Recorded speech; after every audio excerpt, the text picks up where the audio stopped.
So who finds it easier to get a date or get someone's phone number when they are out and about at a bar or an evening venue?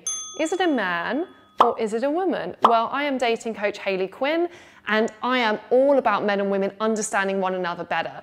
Because of this, I often hear that men have it easy or women have it easy with dating. So to end this argument once and for all, I have developed a fun social experiment where one of my male coaches and one of my female coaches goes head to head to see who can get the most phone numbers. In this round, we are going to be specifically looking at bars and evening venues. So let's get this competition started. Oh, so you're right. Yeah, I'm looking for my friend. Oh, you're looking for your friend? I'm just like, there's so many people here. Oh, I know, there's lots of people here, isn't there? I reckon there's at least, where's your friend, where's that accent from? Come on. Can't you hear it? You're English, right? From London, yeah. You couldn't hear it? No, I can, but it just seems so there for a moment. Yeah, What's your friend on then? It's been she's like, I'm here, but I can't see her, so I don't know. So you're from London as well? I'm from London, just outside London. Where? Give you a park, Essex. Ah, you're an Essex boy. Good old Essex boy. Quite the reputation. Oh, I bet. I was making a number there. It was lovely to meet you. Yeah, you too, baby. Yeah. Excuse me, this is a little random, but I really like the way you two are dressed. You're kind of coordinated here. I thought we were like twinning here a little bit. Yeah, with our yeah. Yeah, it's different colour. The slightly different colour. Going with the. Vibe, though. I think so. Yeah. I think you need to do your. Do I? Does it look a bit weird? Oh, it's off. Yeah. You could have told me. You could have told me. I want you to make a fool of yourself. Yeah. Okay. And for a minute then I was like, it's very authoritarian of you, and then I thought, all right, yes, she's got a point. I appreciate that. Yeah. But I like your colour more. Yeah. This is Parvin, by the way. This is my friend Parvin. I'm Chloe. Nice to meet you. Nice to meet you guys. I'm Jack. Hi, Jack. Chloe. Don't look so horrified. You were like, Jack. No.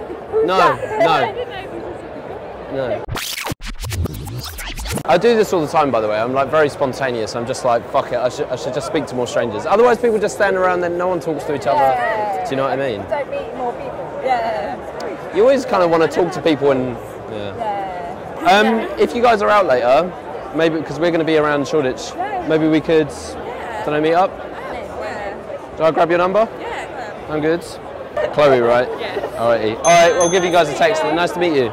You using these seats, fellas? Is that alright? Where are we sitting? I like this bag. Looks like you could fit a house in there. Yeah, it's useful. Definitely on the space. Yeah, compared to my tiny bag. Oh my god. I'm Parvin, by the way. Active. Oh, okay, I know that name. Yeah. Hi, nice to meet you, Jack. Hi. Parvin. Parvin. What's your name?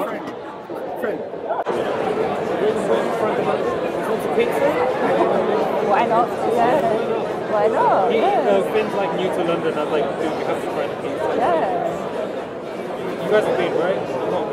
You're gonna have to take me one day. Been to where? Have you not been to Jamaica? No, never. I don't know. You're gonna have to show me one day. You sound like you're the pizza expert. That's right. You're gonna be my guide. You're gonna be my guide. I also think we have to leave. Yeah.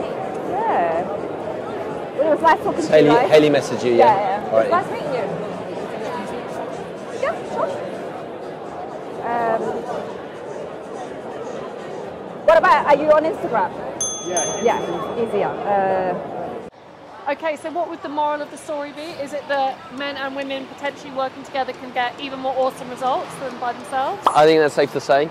Okay, so when you actually paired up, you felt that as a guy, having a female friend made it much easier.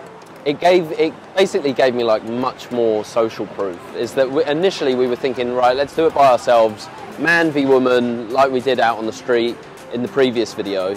This time we were like, do you know what? You'll wing me and I'll wing you. Just team up.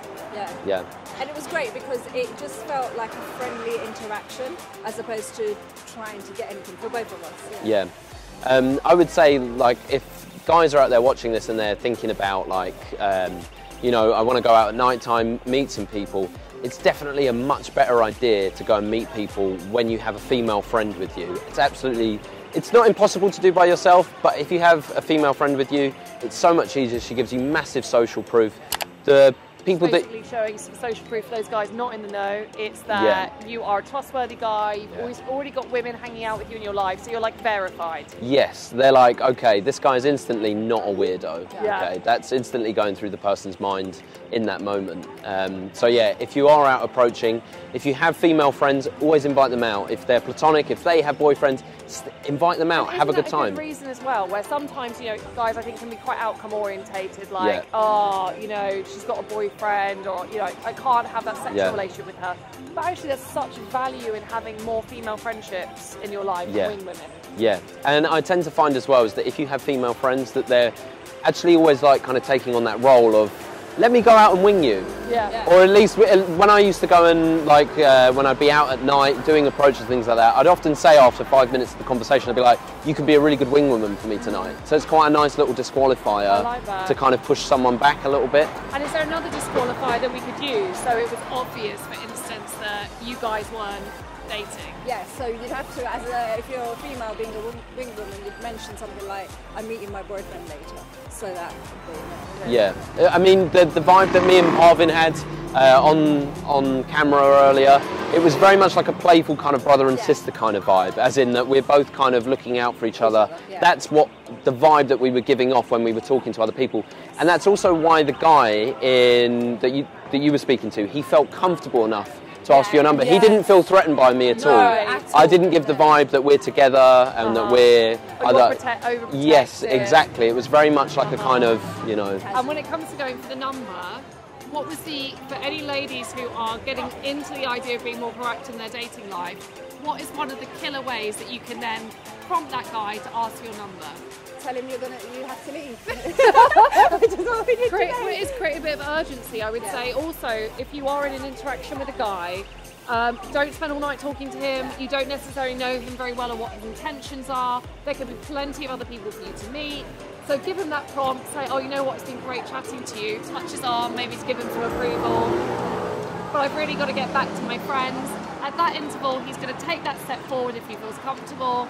If he is unable to do that, you won't spend your whole night chatting to him. What I thought works really well prior to doing that, saying that you actually have to leave, is that you dropped in. He was talking about pizza, and you said, "Do you know what? You can take me there one time." That is enough. That is all a guy needs. Just give him that little seed. If he doesn't take that, he's not worth it anyway. Okay, he should be right on that, bang in there after it. You know, which he was. He was there. He knew that. So as soon as you said you can leave, but he's like, she's leaving, but she said I can go for pizza with her. Okay, let's go. 1 + 1 equals. Go for number. Yeah, exactly. And you were saying when you were going for the number, you felt that as a guy, you have to lead and actually put in a lot more effort. Absolutely. The thing is that the difference in this sort of men versus women series, although we've called it men versus women, it's just men and women in this circumstance, we're not equal. We have different opportunities, we have different strengths, we have different weaknesses.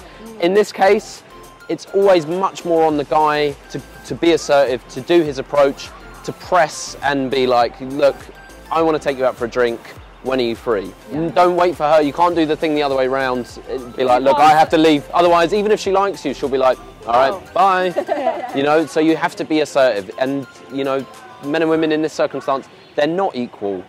But as long as you're aware of these things, you can both enjoy different aspects of it, I feel. And I love that our Battle of the Sexes challenge has ended up with men and women working together to get a better result. I'm glad as well. Finally, I didn't lose to Parvin again. I've been taking a bit of a battering. Pulled it back with a draw, but yeah, I think a good night for everybody. Okay, awesome. And also, if you want to watch the rest of the series, appearing next to this video are going to be the 2 other challenges that we did. One was online dating, one was meeting people during the daytime in real life, which yes, even as a woman, you absolutely can do. So make sure you check those videos out. And thank you guys both. It's been awesome. See you guys.